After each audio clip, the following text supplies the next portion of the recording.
Hey, everybody, this is Cameron from Obnoxious and Anonymous, and welcome to the Twin Peaks Thought of the Day for Wednesday, March 14th, 2018. My guest today is Andrew Grevas. He is the creator and founder of the 25 Years Later site. How's it going, man? Very well. How are you? Thank you for having me on. Oh, it's been a long time coming. I've been trying to get you on for a while now. I definitely appreciate it. All right, so first question I have to ask is where the hell did you come from? Because I've been in this community for many years now, and you kind of showed up out of nowhere, started up this site, and now you have some of the most talented, most creative writers working for you and your site. One, I need to know where you came from. Two, how did you get so blessed to, get all these people to surround you in creating this site? And for people who don't know, what is your site? Okay, so there are a lot of questions there left to unpack. Where did I come from? I've always been here to an extent, but much more quiet. My Twin Peaks fandom, I'm an original fan. I consider myself to be one of the youngest original fans. Almost embarrassingly enough, I was 5 years old when I watched the show on the air with my mother.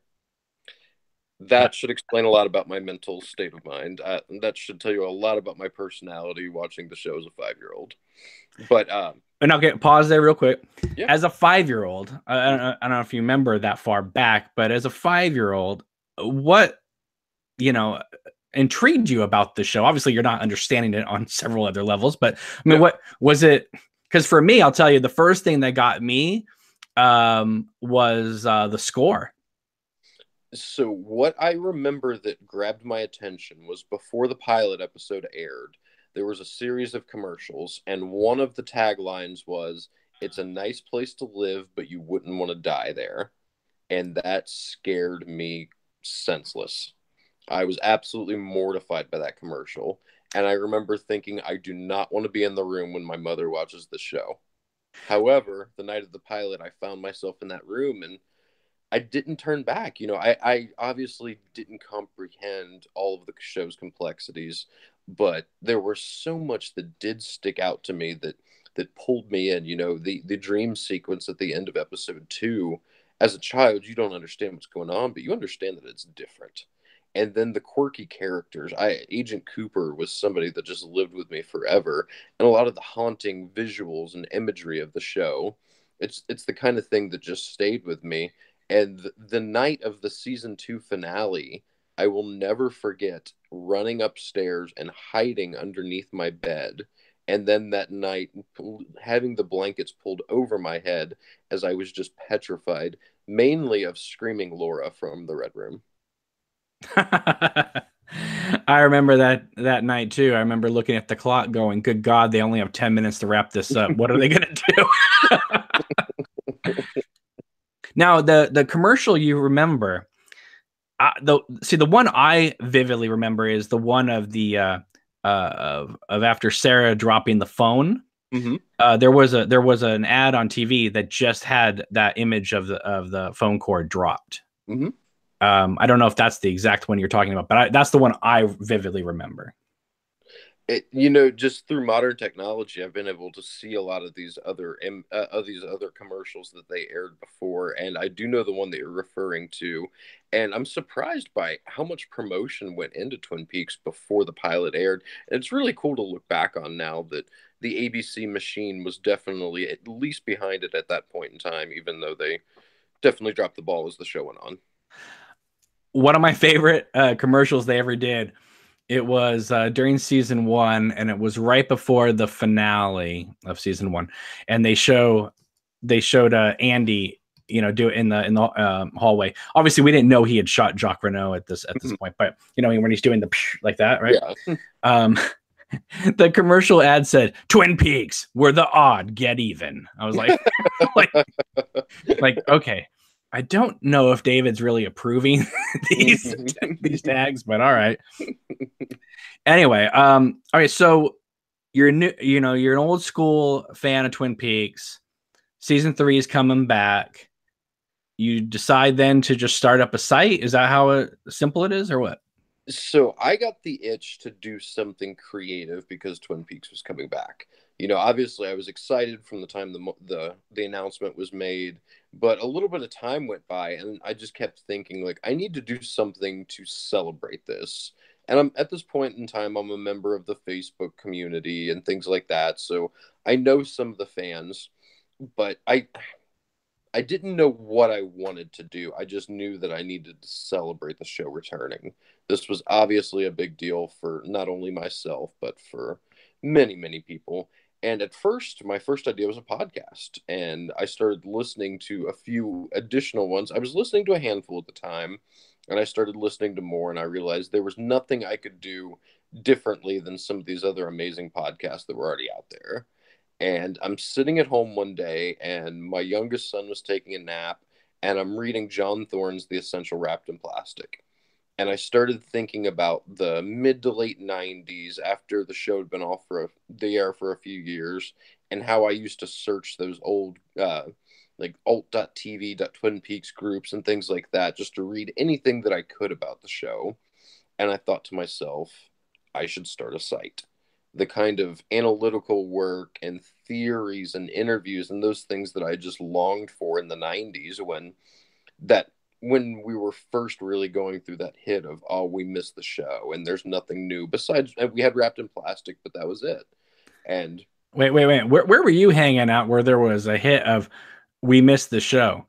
Because let me tell you something, out here in California, it was Twin Peaks. What was that?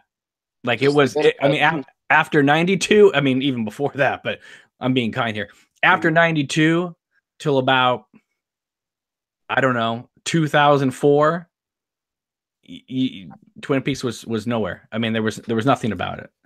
I mean, yeah, there was the Wrapped in Plastic, but you had to go to like a specialty shop to find that thing. I mean, that wasn't readily available in Barnes and Noble or B Dalton or something like that, Yeah, and that's true. It was really those fringe internet groups back then that was where I had my dose of Twin Peaks fandom. To this day, I still don't know too many people in person that are huge fans that I haven't met through the various social media groups. My Twin Peaks community has always been formed through the internet. I kind of did it differently. Twin Peaks and David Lynch, the world of, that he creates in all of his work, I just kept it real personal to me and, to a few of my select friends that I had around me. I never ventured on the internet. I certainly did not ever want to go to those IMDb message boards because you would just see this hatred and just anger in people. And I just did not want to take something that was that personal to me. And kind of just go on the internet and be like, hey, this is what I think. This is what I feel. It wasn't until 2013 when I interviewed Jennifer Lynch, and in prepping for that, I kind of took down my box of everything and was going through all these things that I'd collected for years, and it kind of just brought it all back. And so after I was done interviewing with her, I just said, you know what, I'm kind of still in the mood to talk about this. Mm-hmm. And it's, been like 5 years. but it, even though I have this YouTube channel and we talk Twin Peaks and I admin on, a few different, Twin Peaks pages, it still really is like personal to me. Like, I don't go and like, search out like all this, extraneous stuff all over the internet. To me, it's like, I enjoy what I enjoy, and then I talk to the people that that I like and I'm comfortable with talking with, and then I move on. I'm not someone who just goes for like any little thing on the internet. Mm-hmm. But what's fascinating about your site is you have so many awesome people writing on your site that the articles are really interesting. So how do you get all these fans in the community, like big name fans in the community, to come start writing for you? Because there's people all over the community that wants to do this and that, but they're not flocking to them. What was it about how you pitched it to them that made them say, yes, we believe in you, we want to go with you?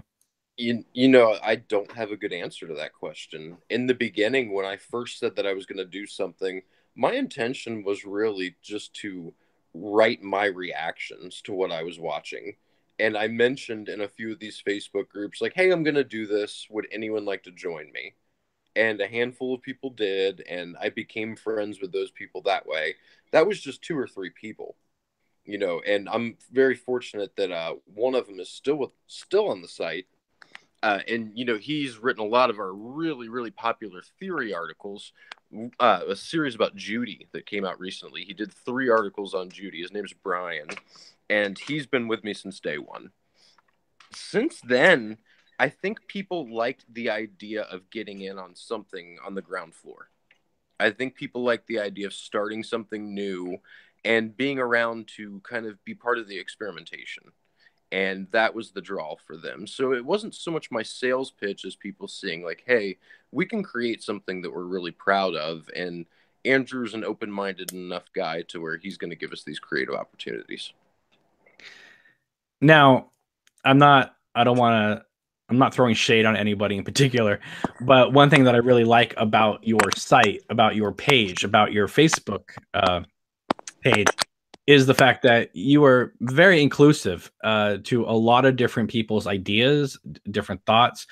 It seems like to you, the more the merrier, where, you're not, it, even though it's your site, it's not, you're not like the dictator of everything. You know what I mean? No, absolutely not. And I really like that, because typically in fan communities, there's that's something you have to be wary about, because it happens a lot.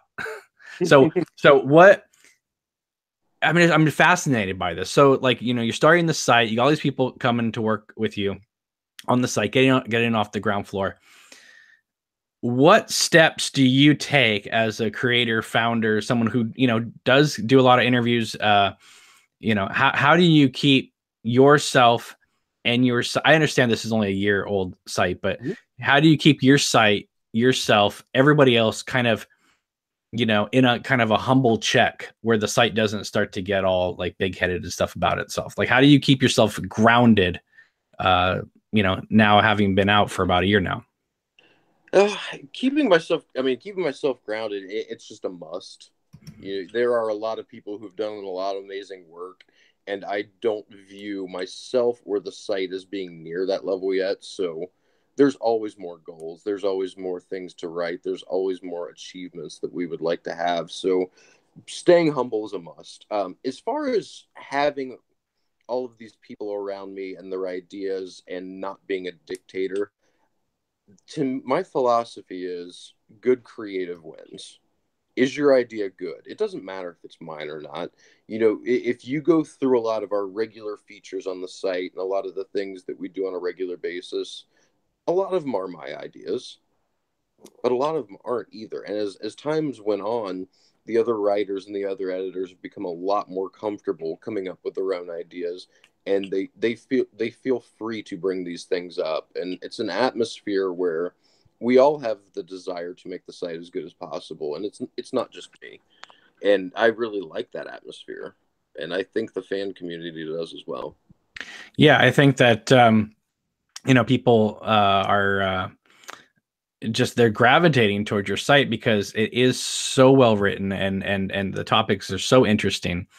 And it's kind of cool, because usually the sites that we see in fan communities are um like um like kind of like one person, like even like my channel has a lot of guests on it and a lot of people that come on all the time. But I'm fascinated, because you're kind of like doing the same thing I'm doing, but in a written form right now. It's like, one person is spearheading this, but you're bringing in all these people to like help you like realize the stream. And by doing that, it's bringing together a whole community of people that you always knew existed, but now you're seeing the reality of it. And it's just really interesting and cool.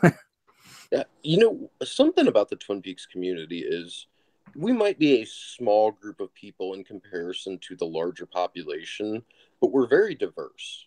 You know, we all have our own interests, and you can take any topic in Twin Peaks, and you're going to get multiple opinions, and you're going to get. And I think that's one of the things that we all like about this show is that there's so much room for opinion. And I have that same mindset when it comes to the site. I am, I'll just go ahead and admit it. I am the Lynch nerd of the site. I am the one who probably I'll defend most all things David Lynch to the day I die. And it's hard for me to find fault with a lot that he does. But there's other writers on the site who are more Twin Peaks fans than Lynch fans necessarily. So that alone creates an interesting dynamic. You know, when you have somebody like me who I can sit here and talk just as passionately about Wild at Heart or Mulholland Drive or any of his features. And obviously, Twin Peaks is my favorite, but I'm just as passionate about all of his body of work. But then you have other writers, and I won't name names, I don't want to embarrass anybody, but they're just more Twin Peaks fans. And that alone creates an interesting dynamic. And people are different. People have different philosophies and different things that they're passionate about within the show. And Twin Peaks provides us with so much different things to write about. You can take the mythology, the Mark Frost elements of the show. You can take the more the Lynchian, for lack of a better term, elements of the show. You can look at the humor. There's something for everybody, and that really comes out with our writers too. But I also think Lynch is also doing mythology as well. I mean, he did Fire Walk with Me without Mark Frost, and he created the template for the mythology of the entire season 3. So no, and no, I mean, Lynch, don't get me wrong, Lynch definitely has a lot to do with the mythology. I guess it's just different mythology. I agree. So, all right, so I'm going to put you on the spot here. What do you think is the most underrated David Lynch film at this moment? Wild at Heart. Isn't that interesting considering it won the Palme d'Or? And you know, it's the one that people say, oh, it didn't age as well as Blue Velvet, or it didn't age as well as Eraserhead. And don't get me wrong, I love all of those films, but for some reason, over the years, Wild at Heart just does not continue to get the same appreciation as some of his other works. Which is weird, because I always thought Lost Highway was becoming his forgotten film. But Wild at Heart, you know, was for a long time. But now with, you know, Shout Factory releasing the Blu-ray, which is great. I do have some news about it real quick since we're on this topic. It is going to be the same transfer as Twilight Time, so there's not going to be a new transfer, unfortunately. It is going to be the U.S. R-rated cut, so we're not going to get Bobby Peru blowing his head off in full glory.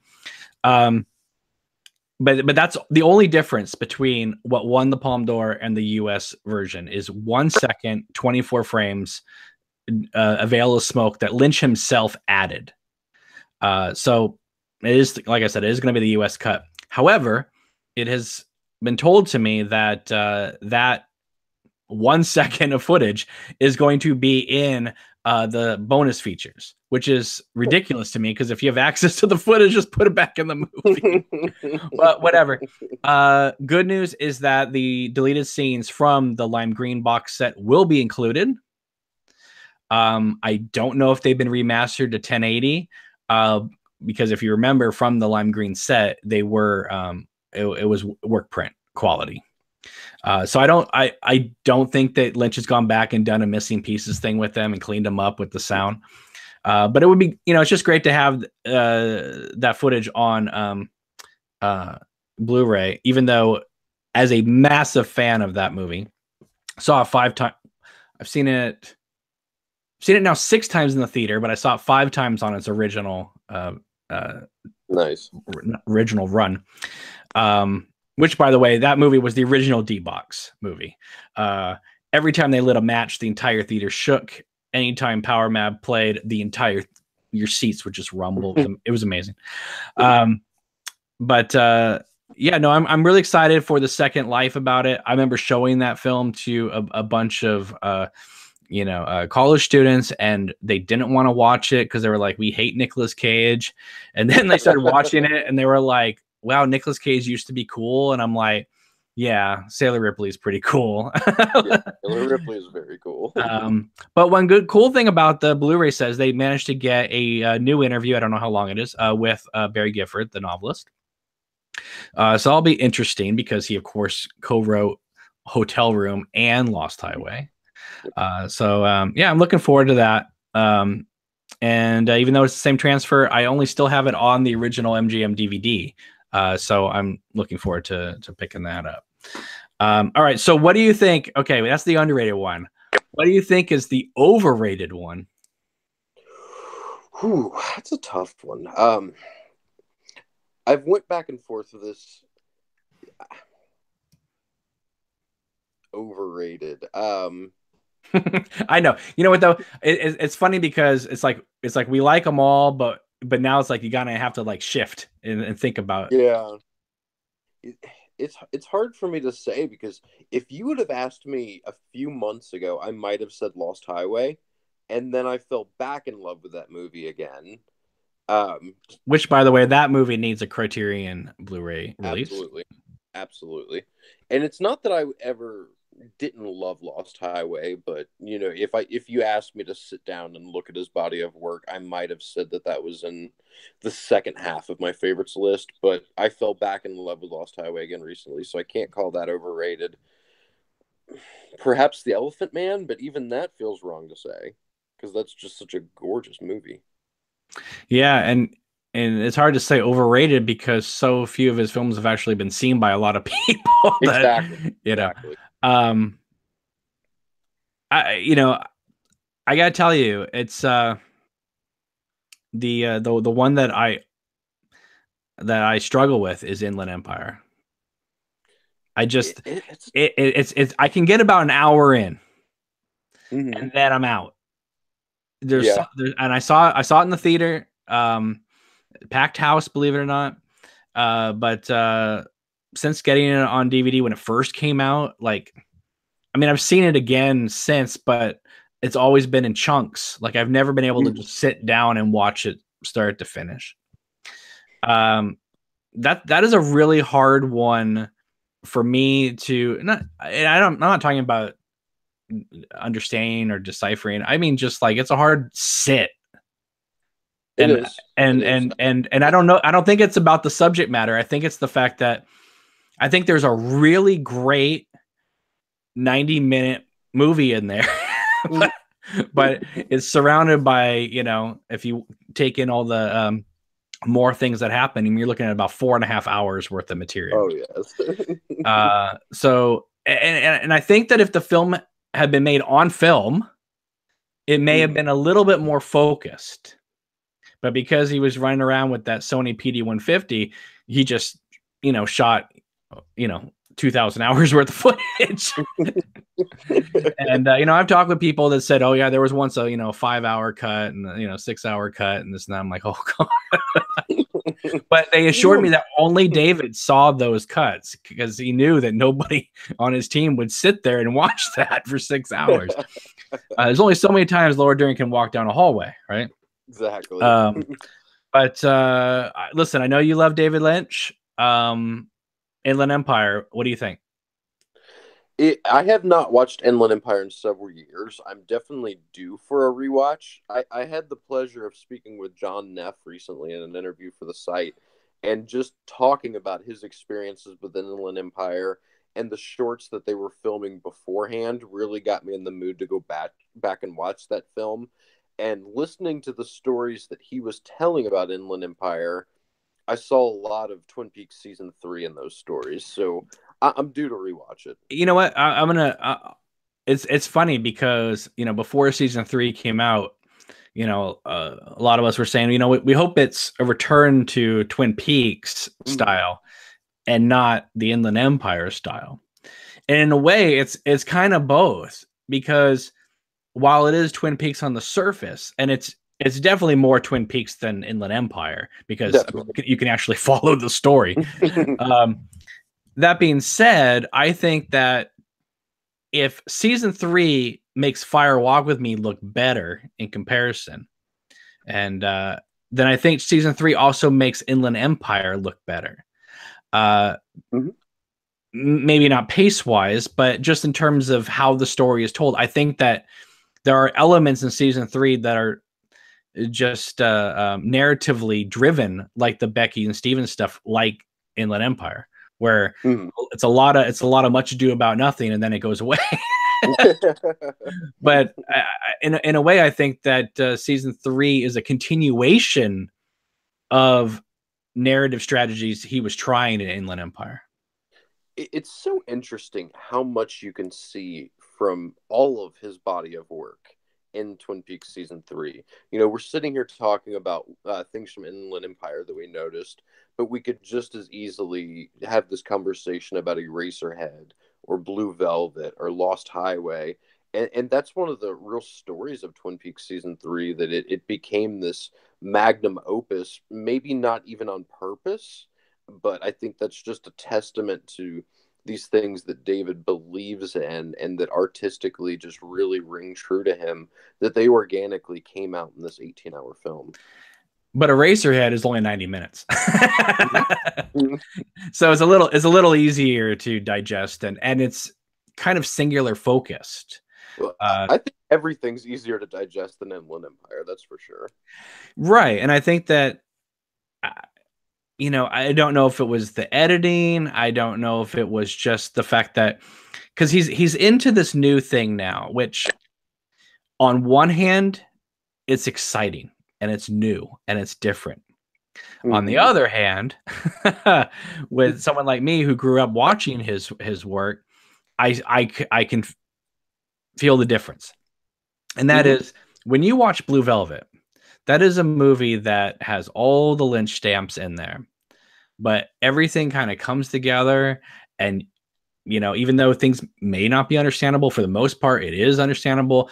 And it's just the characters all start at a place, they move through the film, and the movie ends. Wild at Heart, same thing. Twin Peaks, same thing. But this whole thing with starting with Inland Empire of I'm gonna write each scene the night before, and it's gonna have no connectivity to anything else, and we're gonna just act it. And if it works, we're gonna stick it in the movie, and if not, okay.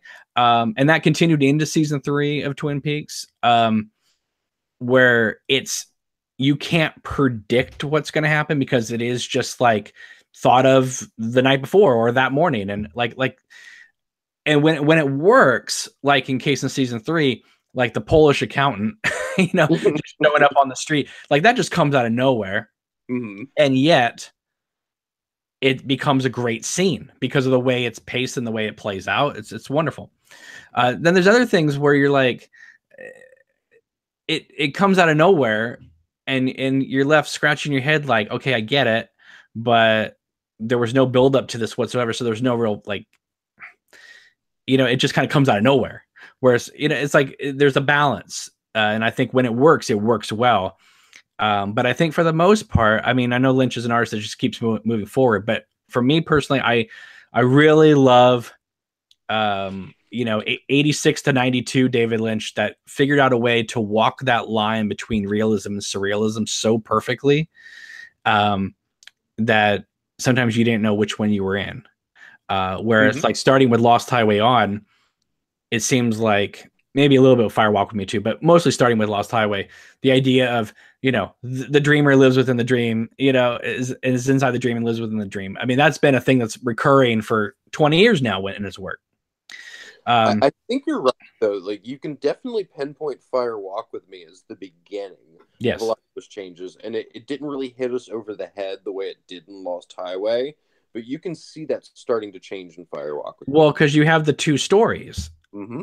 Now, even though one's Teresa Banks and one Laura Palmer, the idea of conjoining two separate storylines together, and that really have no connection to each other except the barest the minimums.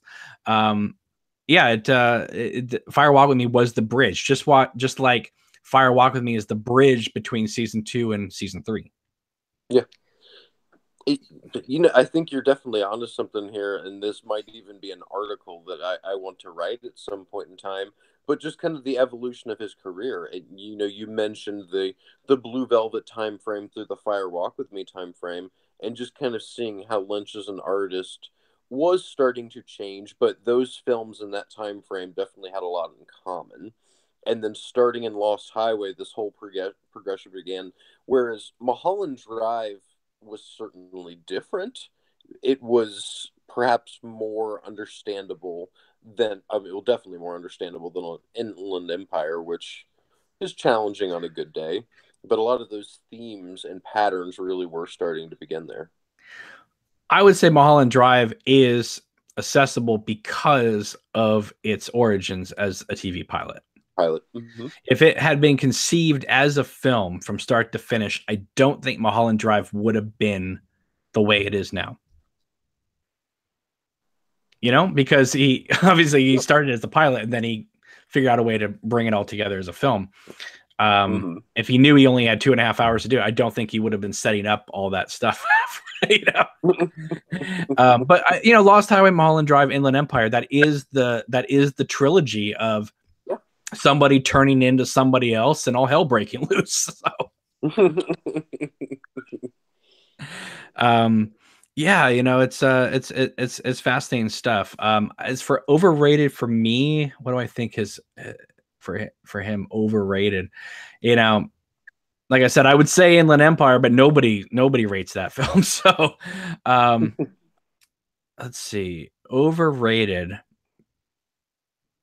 It's really tough. You know what though? I'm gonna go just so I can give an answer. I will say Lost Highway, Okay. but not so much now because I think it's kind of been forgotten about a little bit. I'm thinking more when it came out, because when it came out, you had all these people that grooved to it because of the soundtrack, but they really didn't give a crap about who made it. They cared more about Marilyn Manson and what the heck's his name from Nine Inch Nails? Trent Reznor. Trent Reznor. They cared more about their collaborations on the soundtrack, and you know, I mean, it's Trent Reznor in the front of Rolling Stone and David Lynch behind him. Exactly.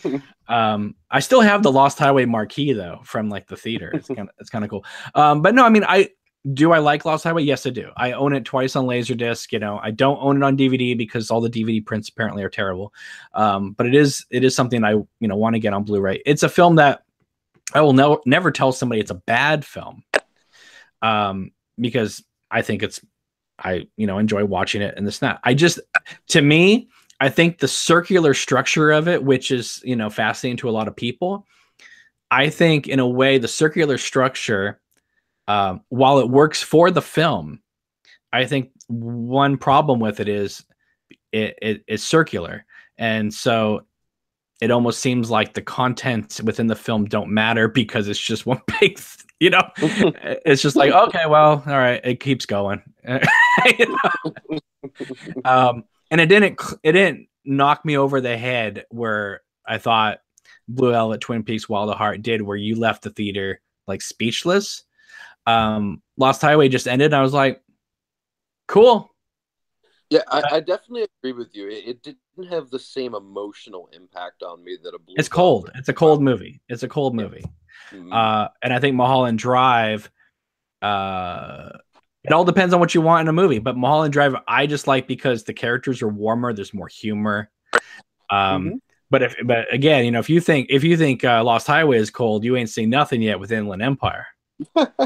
that's so chilly. It's negative degrees when Laura Dern's standing on the Polish street. I had a guest on a while ago who was there during the filming of that. They said that it was like -40 below in Poland on the street, and Laura Dern's in a t-shirt outside. That's dedication to your craft. Completely. And and it's weird because that was at a time when Laura Dern's career seemed to be kind of more quiet. Now, I mean, there's been this whole renaissance of Laura Dern this year, which has been incredible. Hey, real quick, guys, I just want you to know, Amazon in the US right now has a sale on season 3 of Twin Peaks going for $38.75, which is a pretty good deal for that set. So if you have held back on getting it, I'd pick it up for sure. If for nothing else, get it for the parts of the series you liked and stay for all the extras, because the extras are awesome. The extras are phenomenal. Did you Did you have trouble finding season 3 when it came out? Because they, for a while it was like hard to get a hold of. Yeah, it was. I actually didn't get my copy until the week before Christmas. Oh wow. Yeah, the Amazon shortage definitely held me up. So I was patient, and all my local retailers were out, and I was pretty annoyed there for a few weeks. But Amazon did come through the week before Christmas. Yeah. Let's see. Sean in the chat says Laserdisc of Lost Highway has a good picture. Yes, it does. The problem is that one, that Laserdisc is prone to laser rot. That's why I have two of them. And then also, Laserdisc does not carry a 16:9 picture, so it won't fill up your screen. It's like looking at like a matted box inside your TV. So, let's see here. Now they're all mad because I said the Lost Highway was circular, and they're saying that's not a negative. No, I'm not saying it's a negative for just. I mean, if you look at that film, does it work? Sure, it works. Does it have the same effect as some of Lynch's other greater works? No, I think that's a hindrance to it, is that circular structure. Does it make it a bad film? No, it's just, but it is something that separates one from the other. That's all. Okay. So is there any news going on besides Kyle like drinking wine all the time and like posting little videos of him like mixing wines? Doesn't seem to be a lot going on. No, I mean you got the big one that I had, which was the Wild at Heart Blu-ray release. Right. That was the biggest piece of news that I could think of. There's that. There's I know Orly is still working on his virtual reality stuff. I don't know if you saw that. He posted a video of the sheriff station in virtual reality, and it looked pretty good. I gotta tell you, it looked pretty good. So I know he's still working on that. So that looks great. And oh, I have to ask you this, since we were talking about your site. The Bookhouse Babes on Saturday nights, right? They have like their own little. They kind of take over your site and do like a roundtable discussion. So it didn't. I'll go through the back history of this. Originally, Lindsay, who is the executive editor on the site, she is my running partner and co-host of Bickering Peaks podcast. She had a column called Notes from the Bookhouse. And as Lindsay's duties on the management end of things picked up, she essentially passed the column off to JC from the Bookhouse Babes. And now JC has been promoted to editor. So the Bookhouse Babes feature is not regular anymore on Saturday nights. It's more of a special occasion because, unfortunately, I keep promoting all these amazing people to editor, and they wind up with more responsibilities behind the scenes.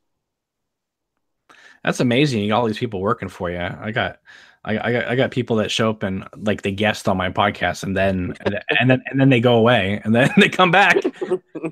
It's just me running everything.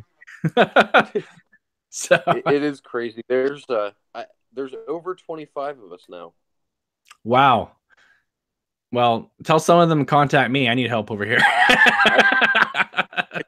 if they're bored. I was thinking about how little people probably know about the 25 years later structure. Like, I actually do feel like we've got a pretty well engineered little machine going. Where well, tell people, use an app. Yeah, tell people how it works. Yeah. So our writers are literally all around the globe. I mean, we're not all predominantly in the U.S. We're pretty well spread out. So obviously we run into time zone issues and things like that. But we use the app Slack to where we can all congregate there, and then we have it divided into different work rooms. So if you're working on a theory, you can go into one channel. If you're working on one of our special features, such as on Thursday nights, it's Lynch night on the site, you can work on a Lynch night feature in a different channel there. So it's kind of spread out. Like if you think about how an office has different rooms to where you can focus on different tasks, we have a virtual version of that. So it is pretty neat, but there's over 25 of us at this point. And then there's also different virtual places where you can go to relax and kind of hang out with your coworkers, so to speak, our joke or meme rooms and things like that. But we do, like, for example, we recently brought back our debate feature. We call it Black Lodge, White Lodge. And this week on Monday night, we ran a feature where we had 4 of our writers, each stating a case for what they felt their best chapter was of Twin Peaks. Season 1, Season 2, Fire Walk with Me, or Season 3. So we have a workspace dedicated to that. And it's not just the writers that were participated in that debate, but the other writers are also present to kind of help each other work through their cases. And maybe if somebody needs their memory jogged on something. So it's a pretty cool interactive setup we've got there. All right. So I'm going to put you on the spot again. All right. There isn't really an answer to this, but which Twin Peaks is the best? Season 1, Season 2, Fire Walk with Me, or Season 3? Gun to my head, I say Fire Walk with Me. Okay. Gun to my head, I would say that my personal favorite is Season 2, but the real answer is Season 1. When this debate came up, it was my idea for people to debate it, and then I said that I couldn't pick a side to defend. In which I know is a total cop-out for me to ask other people to do this when I couldn't do it myself. But you and me could theoretically argue any of them. Yeah, we absolutely could. You really can't. I mean, if you take any of them out of the equation, the whole story's different. Season 2 probably has some of my favorite moments, so I could make a strong case for Season 2. My favorite episode is still Maddie's death. That is my favorite episode. I'm a huge fan of the first 2 hours of Season 2 as well. Season 1 is just so tight, and that's what I'm talking about. Yeah, there's nothing wasted in It's all 1. Killer, no fillers, I like to say. Exactly. And then Fire Walk with Me is just knocks you down. From an emotional standpoint, Fire Walk with Me leaves you feeling like you've got nothing left, but in all the best possible ways. Okay, so I have a question for you, and if you don't know, I want you to pose it to your writers, because I would love to see an article about this. Please give me credit. But I want to know the answer to this, because, okay, when they were making Season 1 and Season 2, especially Season 2, there would be scenes that directors would shoot for the show, and for whatever reason, time problems usually, and if it worked, they would move a scene into another episode.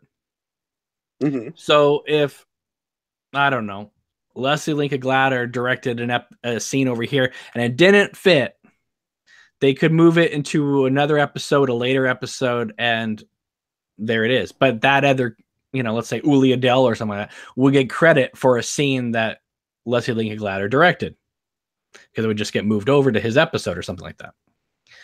All right, so here's my conspiracy right here. It's not really a conspiracy, but I just don't see anybody talking about this. In the episode prior to Maddie's death, since you said it was your favorite, is the Leslie Lincoln Glatter episode where Gordon Cole comes to town, right? And we have a scene in that episode where Maddie is sitting with James at the gazebo. And she says to James, I'm going home tomorrow. But then in the Lynch episode, she tells Sarah and Leland, I'm going home tomorrow. So is she just telling James that, just kind of, hey, stay out of my way. I'm going to just take an extra day and just chill at home and get packed or whatever, because that's the way it kind of plays. Yeah. Or do you think that Lynch directed that episode with James and Maddie, and it was always supposed to be in episode 14, but they just moved it to Leslie Lincoln Glatter because he would have been there filming the Gordon Cole stuff, right? So he would have been around during that time. I'm thinking that scene was shot for 14. It very well might have been. There's no reason, there's no argument we could make to say that it wasn't shot for 14. But we could get Leslie and Glatter to confirm it. That's what I'm saying. Good. that's and Leslie, if you're listening, we need an answer. listen, I would ask her in a tweet, but this ain't gonna fit in 260 characters, okay? So, but I'm you know what? I never noticed it at all, you know, growing up and that type of thing. But yeah, I firmly believe now that scene was meant to be in 14. I would like to see the deleted scenes of James's mother that they shot. That we've never gotten to see that, as far as I'm concerned. And I would like to see the Blu-ray for season 1 and 2 come out with a color correction, because there are several scenes that are not color corrected to the way they were back in the day. So, especially when they're in a cave, that looks completely different now on Blu-ray than it did on when it played on TV. Yeah, no, I find that interesting that the directors were just like, yeah, you can use my scene in a later episode. I don't care. And yeah, I get this vibe that was supposed to be in 14, because I mean the way it plays is fine, but it just seems kind of funny that Maddie would say in one episode I'm leaving tomorrow, and the next episode I'm leaving tomorrow. I think you might be onto something there. Yeah, ask around. Let's get to the bottom of this. It's pretty cool. So people are asking me to talk about, or at least mention the David Lynch interview he did for. I'm so bad with French names, even though I have a last name that's French. Is it Cashiers du Cinema? It's a big French interview, and somebody translated it, so I posted this big long translation, and it's really cool because you can find it on several sites. You can find it on Reddit, you can find it on Twin Peaks Worldwide, you can find it on Obnoxious Anonymous, the Facebook pages. Basically this long interview of David Lynch just talking about his work, which goes to show you that if you look at that and you look at what was that Lynch on Lynch book, the man can talk about his work if he wants to talk about his work, you know. Exactly. I think he just purposely chooses not to talk about it, or he himself honestly doesn't know. He's just like, you know what, this seemed kind of cool, and hey, you know, that's just the vibe I get a lot. But anyway, this article, as well as the Lynch on Lynch book, if you guys have not read that, you totally should. It just goes to show you that he isn't just some dude that just, I mean, yeah, he makes up stuff and he shoots things because it sounds interesting or feels right. There's that too. But he is thinking about a whole hell of a lot more than he lets on about. Do you get that same vibe too? That like, well, not saying that everything has a meaning, of course, but just saying I think that he's well aware that if he does this, he's going to get this kind of widespread different reactions about stuff, right? He's not stupid. Oh, absolutely. I think Lynch sometimes is only he's only interested so much in talking about his work, but he's definitely aware. You know, these things are certainly in his head and in his conscious. It's just that a lot of times he just doesn't care to discuss it or think about it. It's there. Right. I find it funny though how with season 3, like I think because it was just left hanging, it just seems to be a lot of people, even in the chat now, they're really fixated on the whole Audrey thing. When in a way, I think if you go by the final dossier, you can kind of feel what they were trying to go for, and Lynch just kind of did it abstractly. I mean, because originally a lot of that stuff in the final dossier was supposed to be in the show, and they decided not to do it, or Lynch decided not to do it. But if you take it and you look at what the final dossier has in it for Audrey Horne, and you look at what they gave us in season 3, it pretty much is that story just presented abstractly. Yeah. So I don't know. Didn't seem. I mean, I gotta tell you, I'm a little flabbergasted that he would just end her story that way in season 3. But I know people like to push back on this, but I believe eventually there will be something else. I don't know about necessarily. I don't think it's gonna be 18 episodes season 4, but I think we're gonna get either another standalone movie for Showtime, or we're gonna get a 6-episode arc or something. I can't believe that they would make season 3 so broad in scope and then go, nah, that's it. Like it was, I mean, we don't even have to be in Twin Peaks anymore. We could be anywhere in the world if you go by season 3.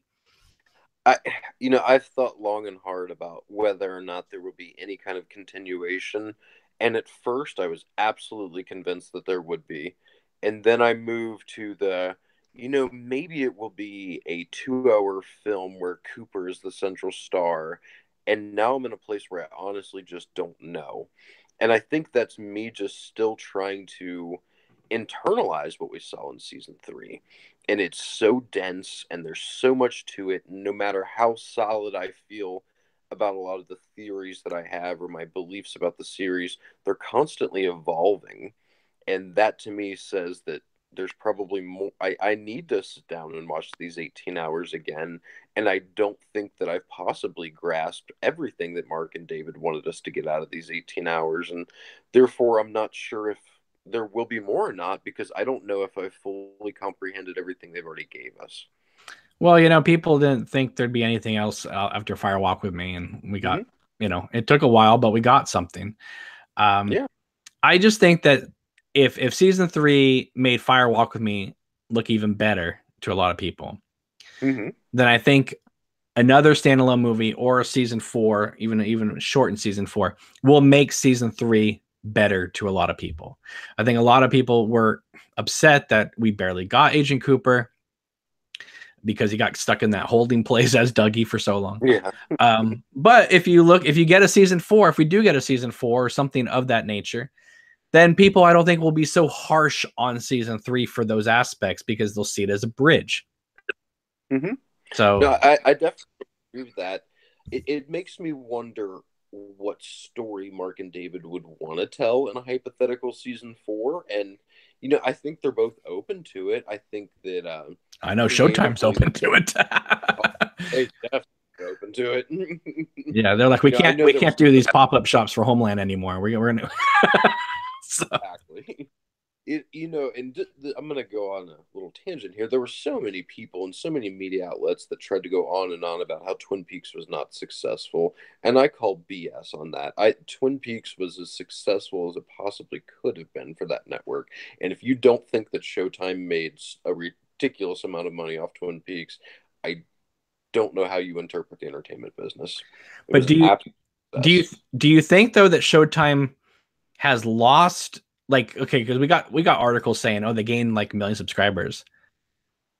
We haven't gotten any articles saying how many subscribers they lost after Twin Peaks ended. I mean, did everyone go running? Eventually they're going to have to put out more like quarter numbers, but then even then, just from an analytical standpoint, it's tough because we're going to have to go back and Twin Peaks was quarter 2, so we'll have to compare quarter 3 of 2017 to 2016. So it's really hard to determine how many they lost, and that's not information they're going to easily make accessible to us. But just looking strictly at the things that we do know, we know how well the box set sold. We know how well the quarter 2 numbers went up for CBS as a whole, and they even cited Showtime. We know just from the fan community how many people were buying Showtime and maybe getting rid of it afterwards, maybe not, but it was a success. You just mentioned the pop-ups. They're not going to be putting that kind of money into these pop-ups after the show's already over if it wasn't successful. If Twin Peaks made them no money, they would just said, oh, part 18's done, thank you for working with us, gotta go, we're not going to mention you again. And the fact that David and Mark have both not come out and said no. There's that as well. Okay, let me go back into my conspiracy hat. I've been saying this for a while, but you're new here, so I'm not saying this is when it's going to happen. I'm just saying don't expect anything to be announced until after the Emmys. Okay. Because you can't be nominated for a limited series if you say season 4 is coming, right? Because then it's no longer limited. So I think they want to just kind of hold on to that, so they're not up against Game of Thrones and that type of thing. But Big Little Lies managed to announce season 2 and still be nominated for limited series and Golden Globes, but those are the Globes. Yeah. Oh, which, by the way, gotta just say, my area has been in the news a lot lately. Yesterday we had a completely moronic teacher slash resource police officer shoot a gun in the middle of class and I like heard about that. and shoot the ceiling. Yeah, that happened about 5 minutes from my house. And he's also the mayor of that Oh, wow. of that particular town, so that's always good. But in 3 days, March 17th, just about 10 minutes from where I live, they're going to be doing extras casting for Big Little Lies 2, because where I live is where Big Little Lies is shot. So Very cool. so that'll be fun. And Meryl Streep is joining the cast, so there it is. That's pretty exciting. Yeah, definitely. I'll play on the conspiracy part a little bit here, though, going back to news. So I've been very fortunate on the site to do a lot of cast and crew interviews. And I'm going to reference my Mark Frost interview, and I'm going to reference my interview with Sabrina Sutherland for this part of the conversation. Mark was very adamant with me that he had a lot of stuff that he had to put on the back burner because of Twin Peaks.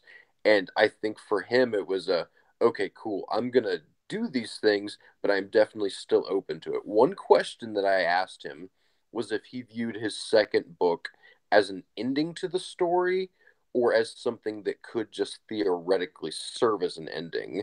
And his answer definitely made me think that he was at least open to more Twin Peaks. Sabrina Sutherland, while I did not ask her directly if there would be a fourth season, went out of her way just to talk to me about the difficulties and how of every aspect that they had to do and how much time they had to put into all these things, and really painted the picture of a cast and crew that needed a break.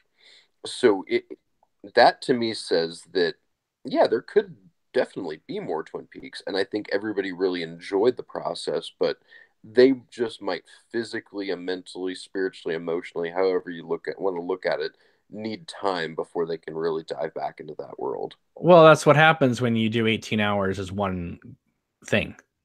Right. And for all of them to be as hands-on as they were in every aspect of the production. You know, when you think about David literally getting rid of all of the other editors and being there at the end and finishing up the editing job himself, who else does that? You know, what other director does that kind of thing? Just David Lynch. You know, he's one of a kind in that regard. Yeah, and the sound design work. Exactly. I know he has helpers with that, but still he's doing the sound design. Which honestly, I think in a way, I know David Lynch's films are always talked about in terms of sound design, but in a way, it's often cited, and at the same time, I think it's the least understood aspect of his work in the films. I mean, they don't really ever show like special features of David Lynch creating sound sound effects, sound design, right? And that to me is fascinating, because he's like, you know, he's doing all these hats, but like the sound design for his films is so specific and so otherworldly that you have to wonder how the hell did he verse himself in that. I mean, I know he worked for years with Alan Split, and that was wonderful, but where is he coming up with all these, like, okay, you know, if you take this and you do this and then we, you know, we play it backwards and we do, it's like, it's amazing. It's fascinating to me. It really is. And, you know, I've seen so much stuff about his work, and and I enjoy it all. I would love to see a documentary just on him doing sound design. I know it sounds boring, but to me, it's fascinating. Oh, no, I don't think this is boring at all. I used to think that Blue Velvet was his film that sounded the best. And I would make a convincing argument for Wild at Heart, but Blue Velvet to me was always the tops. Then part 8 of season 3 came out. And I can't tell you how many times I've watched that hour of television, but with increasing amount of rewatches, what I find myself the most intrigued by is the sound design in that film. And it's so easy to get caught up in the visual beauty of part 8, but that is an amazing sounding hour of television. It's stunning. It definitely is. And, you know, I do a lot of editorial work, and the all that stuff of the woodsman coming in and out of the convenience store, like, I don't know if people realize that is not just a couple buttons being pushed. That is like, I don't know. I'm gonna just estimate here. That's a week's worth of editing in 30 seconds. It's so just with that smoke, you know what I mean? And then the guy, that's really hard to do, because what he and his editors were trying to do, I don't know if it was just him. I don't know if Dwayne Dunham was doing this. It had to have been a multi-person gig, because that is just trying. But it's organized chaos, because you have to give the feeling like this is just chaotic. The people are just coming in and out, and the smoke is, right? But it has to be controlled so you still understand what you're looking at. I mean, yeah, he had the camera locked down, so it was one shot that he can move people around. But you edit that wrong, that's just an incoherent mess. You edit it too cleanly, and it's not as mysterious or nightmarish as it needs to be. So that's a very hard thing to do for what is essentially, a minute or so of screen time of an entire episode of television. And he did that through that work. And he did that through the whole thing. But when you're inside the atom bomb, which I'm convinced. Listen, I joke, Sabrina, I joke, but I'm convinced that so much money went into that atom bomb sequence that's probably why Gordon Cole and Albert and Tammy are stuck in that motel room for about 5 episodes. I think they were probably meant to be walking around or doing things, and they were just like, "Listen," Sabrina's like, "Listen, you spent way too much money on that atom bomb. You're staying right here." We're cutting a few locations. Guys, we're cutting a few locations. Tammy and Albert are going to sit in that desk for like 3 episodes straight. Diane's going to come in and sit down and leave, and then another episode she'll come in and sit down again. But but when you're inside the atom bomb, and then all of a sudden, like, it goes to that the color and the fire, and then it all of a sudden switches to just black and white fire. I'm gonna say it right now, David Lynch. I don't know if he's a pyromaniac or what, but because he likes fire, but he can film fire in a way that nobody else can. To this day, you mentioned Wild at Heart. I have no idea how they shot that opening credits to Wild at Heart, which I still think is perhaps the greatest opening credits I've ever seen in my life, especially because I saw it in the theater. But that fire is so huge. It's raging. I mean, you can look at the bottom. There's a moment where you see some gas jets just, firing it up. And so I don't know, maybe they just had, 6-foot flames, and they were just, that does not look like 6-foot flames, though. That looks like an ocean of fire. Oh, it does. Right. And there's a moment in there during the opening credits. It's funny because, like, that exact moment, it's so identifiable that he reused it in the final episode of season 2 of Twin Peaks, when which I thought was hilarious. I'm like, David, you didn't have like an outtake or something that you actually used an actual shot from Wild at Heart in Twin Peaks. That was hilarious. But yeah, I don't know. He has a way of filming things and making things sound. Everyone talks about his directorial and how he's Jimmy Stewart from Mars and this and that. Listen, I've heard those stories enough of that stuff. I want to hear about the stuff we never get to hear about. Exactly. Like, is he up at 3 a.m. working on sound design? Does he keep an 8 to 5 work schedule? Like, what does he do? You know what I mean? Like, is he? I know he lives that artist spirit, but is he like that? Is he like 11 o'clock at night still working really hard on something, or does he go 9 o'clock? I'm going to bed. Like, you know what I mean? Like, what kind of hours does he keep? I don't know. Or does it ramp up? His hours and creativity like ramp up as he's getting closer to finishing a project, right? There's a lot of fascinating stories to tell. I'm certainly curious in those things as well. How long was Twin Peaks season 3 finished before air date? Were they rushing it like a month before? It sounded like to me they were done like almost like 5 months before or something. It seemed like it. I thought saw something like, well, everything's all done and we've just been sitting on it. So I don't know. Fascinating stuff here. Let's go to the chat and see if anyone's said anything. David in the chat is saying Hutch and Chantel deserve their own movie.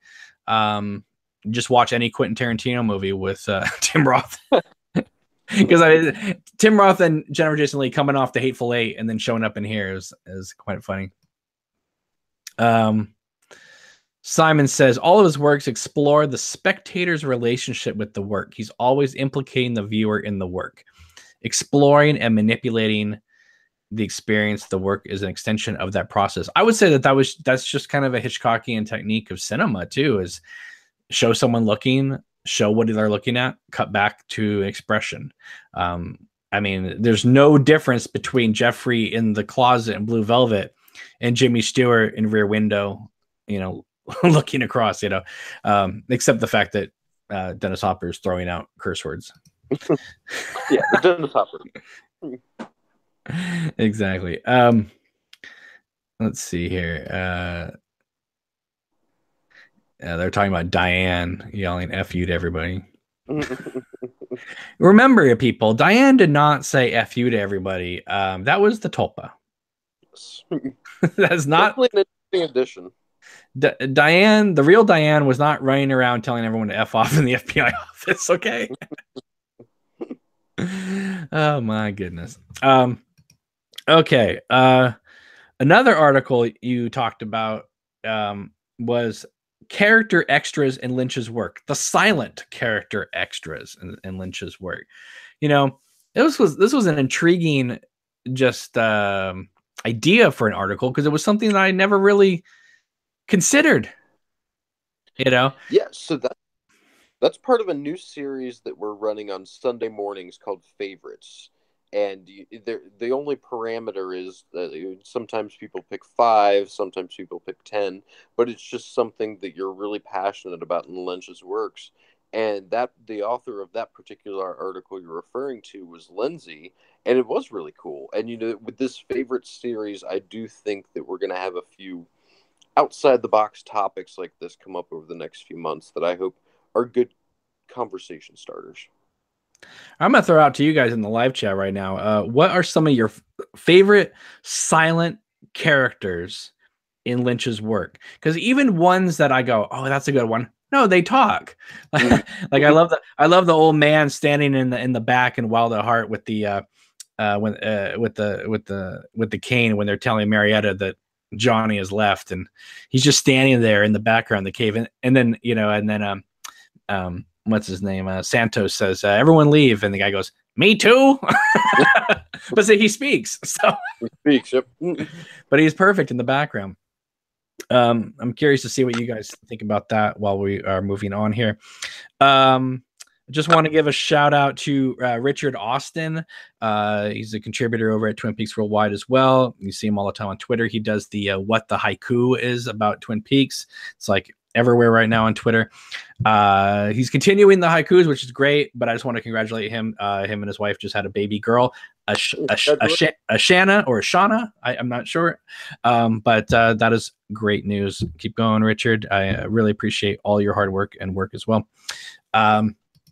Let's see. Anna says the bum in Mulholland Drive is my favorite extra.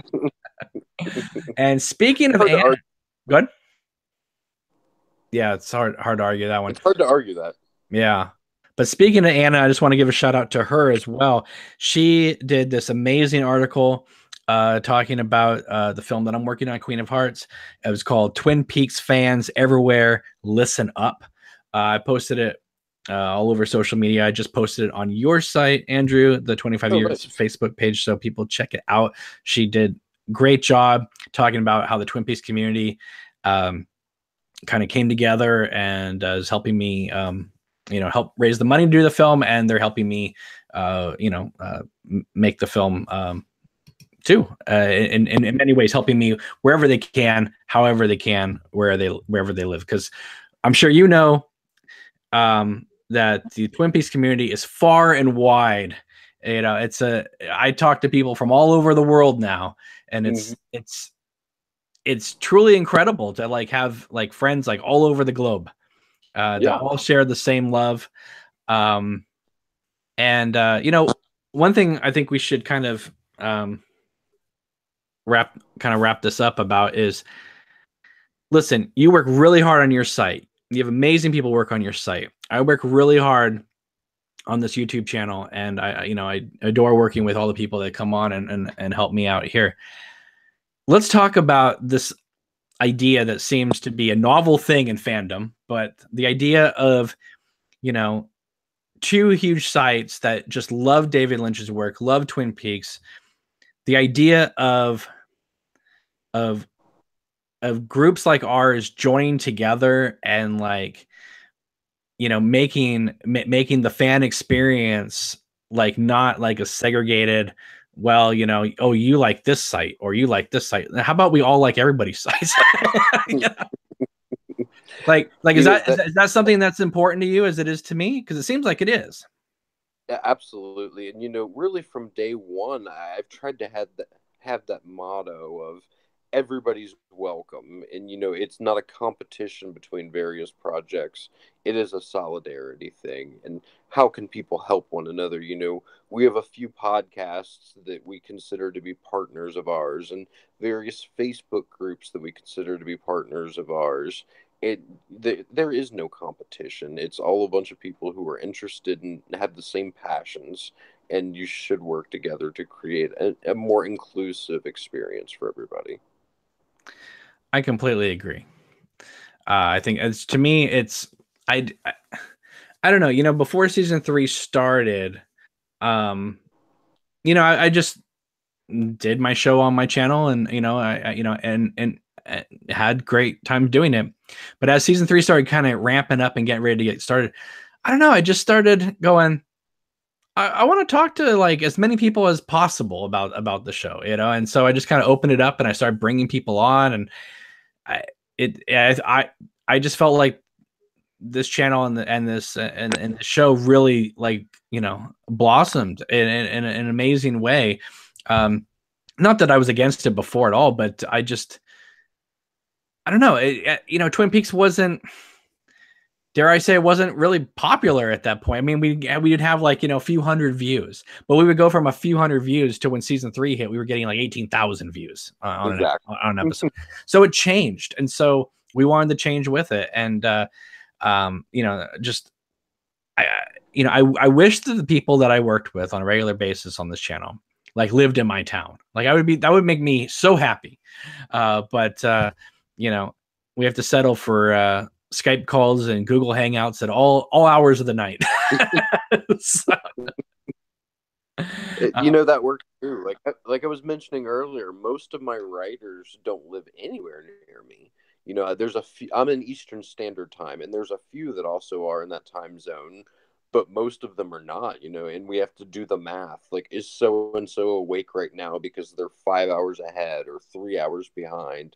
But nonetheless, it is still that community that you were talking about, and we make okay with Google Hangouts or with apps or with Facebook, and it's still that communal experience. And maybe it's not ideal, and it would be perfect if we all lived in Snoqualmie together, but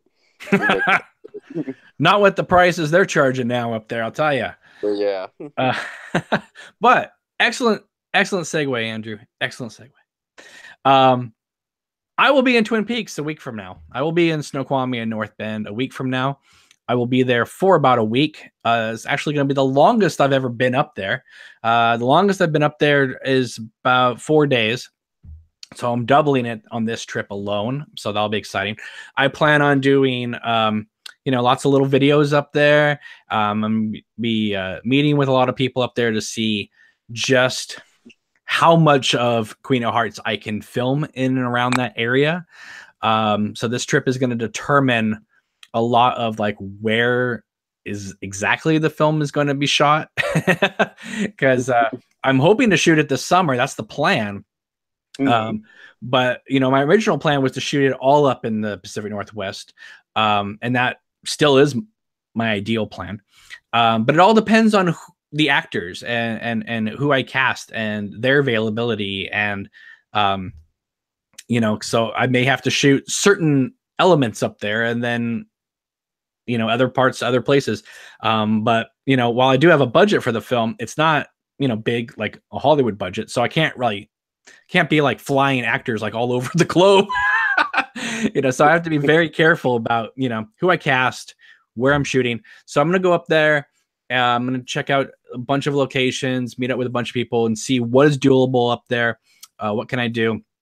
And so that's going to be an exciting trip. I'll be doing a lot of live streams from up there. So that'll be fun. So make sure to subscribe to this channel because you never know when I'm going to pop up and be somewhere cool, I guess. But yeah, so I'm going up there in a week, and then I'll be staying up there for about a week. So that'll be a lot of fun. Oh yeah, one more thing I just wanted to mention is that you talked about the Bookhouse Babes, which is another. You know, we've had Amanda on here before. She's wonderful.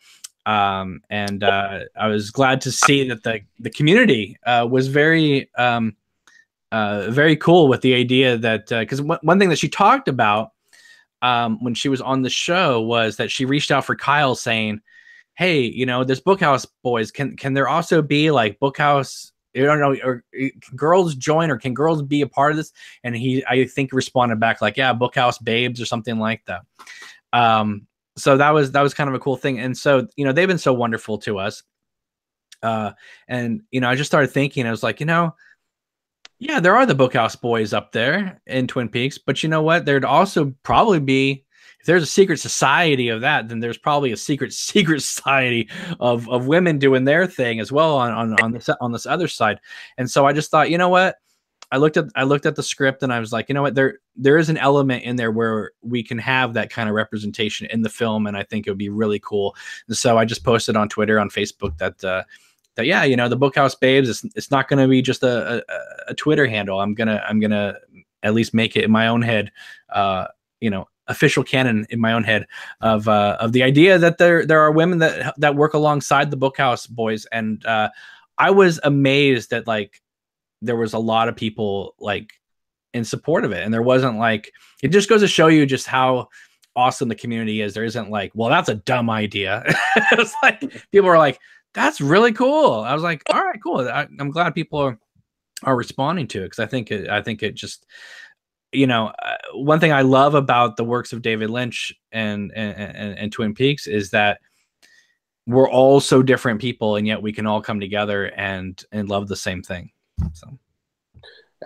You know, the Bookhouse Babes really is a cool story, and you know, you did reference Amanda in the tweet, and you know, JC, who is an editor on the site, is the other co-founding Bookhouse Babe, and they have had the column on the site, and they've also done a lot of other things. They've co-sponsored contests with us and things like that. But a lot of the work that they do is the more, how has Twin Peaks personally impacted you? And they've done a lot of those kind of articles on the site where they really dive into the emotional level of how did this on a personal level deeply impact you? And that's the kind of stuff that really ties us as a community together. When you're able to look at what's underneath, what's that underlying emotion that has just all brought us all into this thing and made us so passionate for however many years we've each been a part of this community, whether we're original fans or we've come along somewhere along the way. And that to me is really inspiring. And it's something that is really cool that the Bookhouse Babes have done. And they are considered to be official partners of the site. You know, perhaps I'm biased because JC is an editor and Amanda has not written for the site, but has an open invitation to at any time, but her schedule's pretty demanding from what I understand. And then there's thousands of women that call themselves Bookhouse Babes too. And it's really cool to see them expanding throughout the country and doing different things within the community. And it's really going to be cool to see where that goes from here. And I think it's going to be super cool to know that, you know, that them, you know, proclaiming that they're, you know, Bookhouse Babes on Twitter, you know, to see that represented in, you know, even if it is just a Twin Peaks fan film, it's kind of, I just wanted to, you know, say, you know, thank you for all their help and just kind of help validate this idea that Twin Peaks needs as much help as possible. It doesn't matter what gender you are, you know? So Exactly. uh, Exactly. but Andrew, I also want to say thank you to you because you allowed JC to do the article on me for Mm-hmm. Queen of Hearts. And so I want to thank you personally for, taking a chance and helping me get exposure when the project wasn't getting any exposure. And so that was a really awesome, incredible thing you did. And I know it went a long way to help. So thank you. The pleasure's mine, and that's something that I'm really happy that we can do on the site. And it goes back to what you and I were just talking about minutes ago. I want to be able to support anybody in the community that's doing these kind of things. Whether it's an article or whether it's using social media, the community is full of creative people. Tonight, for example, we have an article going out as part of our We Are the Art Life series, where we're focusing on these extremely talented artists who practice through various mediums in the community. We want to be able to support people in the community that are doing these creative, amazing things. You're making a film. I mean, how cool is that? You are making Twin Peaks film. It's hard as hell is what I'm going to say. Well, I can only imagine, but it's so cool and it's inspiring. And this is something that you're obviously passionate about, and you have written a script, and you are getting ready to go scout locations next week, and you've got some funding together for this film. And like you said, it might not be a huge budget, but it's a budget. And you are doing something that you're passionate about. And there's people who are going to be inspired by your film, and they're going to want to be able to do these creative projects. And I want my site to be there for those people when they come along after your film, whether it's another film or somebody's writing a book or whatever the case may be. 25 years later site is designed to help the community. We're designed to bring the community together for further conversation. We're designed to bring the community together to analyze and discuss and appreciate, but also to support one another. And while we've been talking David Lynch and Twin Peaks on this podcast, I want people to know that your site is, while David Lynch and Twin Peaks is a defining part of your site, you've now decided to branch off also into other shows as well. Can you just touch on what other shows you guys are talking about currently? Absolutely. So it's a mixture of new and old. And the thought process behind that was we've got this amazing group of analytical people all together. Let's talk about some other stuff too. And maybe these other shows might not grasp everybody's interest the way that Twin Peaks and the work of Lynch has, but there's still a lot of people who enjoy the X-Files back in the day, or a newer show such as Westworld, which we're going to be discussing on the site very soon. And, a show like Lost had a huge fan base. I'm a huge Lost fan myself, so that's something that I've been working on for the site. JC has been writing about the Alienist every week. The OA, The Killing, so various other shows, and then there's plenty more to come. But the idea is just that we've got this community together. Let's analyze some other stuff too. And we're always going to be a Twin Peaks Lynch site. We're not going to do these kind of community based projects for the other shows that we're doing. And Twin Peaks is definitely going to dominate a majority of our schedule and conversation, and certainly where our hearts and minds are at. But we all watch other TV shows too, so it's okay to talk about them. I agree. That's why Zoe McLean and I are going to be doing a Gossip Girl retrospective soon. Nice. All right. Well, on that embarrassing note, Andrew, all right. I know it's a lot, but tell everybody all the places that they can find your site, and whether it be Twitter, Facebook, the website. Go for it. So on Twitter, you can find us at 25 Years Later site. We have our Facebook group, which is 25 Years Later. We are also on Instagram. The actual website address is 25yearslatersite.com. And on the email, you can sign up, or I'm sorry, on the website, you can sign up to become an email subscriber as well. We typically post articles twice a day, one in the morning, one in the evening, and those are all available through all of our social media platforms. George in the chat says, Andrew, I'd love it if you guys could do something about the leftovers. I love the leftovers, and it's definitely on my radar. Season 3 of the leftovers was ending right around the same time Twin Peaks was starting, so I finished the leftovers. But I really need to go back and rewatch that third season since Twin Peaks just began to dominate my brain around the time that series ended.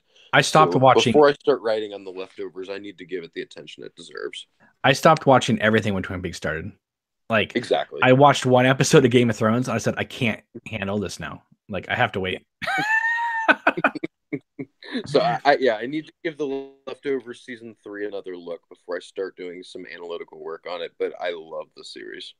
Jason says, I love the art life features. It's turned me on to cool stuff and celebrated creativities that I enjoy.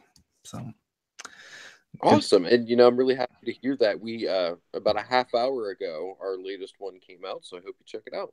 What's that one about? I will not reveal the artist's name because we've been teasing that it was a mystery. Oh, okay. But the art life, the art life is, and I'm big on this lately. I'm telling people that everything's a mystery, and it's really just me being a Lynch nerd and keep the mystery alive.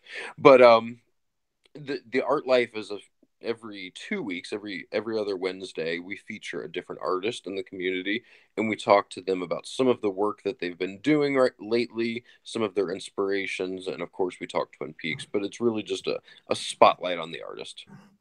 Well, that sounds great. So head on over there, guys. Check it out. If not, you usually can find these 25 years later articles like everywhere because they're posted on my site. They're posted on Twin Peaks Worldwide. They're in lots of places. So, but be on the lookout for them twice a day. Andrew, I have to say, incredible to have you on. Thank you so much. Really appreciate it. I really appreciate you having me on. Can you believe it's already been 90 minutes? Time flies. It does. It goes fast. But I really appreciate you coming on. It's wonderful having you here. I was just so fascinated by this idea that it seemed like it came out of nowhere and started this like revolution in the community, that a positive revolution, not something that was like, I'm going to do this over here. It was like, no, I'm going to do this here and I'm going to be loud and proud and everyone's going to join me and it's going to be great. And so far it's been wonderful. So keep up the great work with everybody. Thank you. And, I hope that we're able to continue that momentum. We are always welcome to people that want to join what we do. And, we, whether it's a guest submission, whether it's helping us with our Facebook group, whether it's trying to be starting a new feature on the site, 25 years later is a very welcoming environment. So reach out to me personally if you ever want to do some work with us. Wow. I'll tell you a funny story. I reached out to Andrew, I don't know, a month, maybe 2 months or so before I launched the Queen of Hearts campaign. I think I wrote you and I said, hey, can I do an article about Annie? And you're like, yeah, I guess. What's it about? I was like, I don't know. Let me think about it. And then I was like, and I decided to turn it into the film. So just think Queen of Hearts could have been an article on the 25 years later. It could have been an article. But no, I went with my gut and I was like, no, I've always wanted to do it as a film. Let's try to do it as a film first. And if not, then I'll write it up for something. But luckily it got funded. So that's great. It worked pretty well. Yeah, definitely. So anyway, guys, thank you so much for coming on and watching with us live. I know a lot of you can't catch us all the time when we're live, but I'm so happy you guys, watch the videos later and give us your support. Really appreciate it. Everything you guys do. Make sure to give these videos thumbs up, subscribe to the channel if you haven't already, subscribe to the Twitter and Facebook and all that. I will, maybe I'll do another video before, but if not, I will see you next week when I'm up in Twin Peaks. So in the meantime, you guys take it easy. It's wonderful having you guys tweet us all the time. You guys are the best. Keep up being so great in this community. We really appreciate and love you all. So take it easy. We will talk to you later. Bye.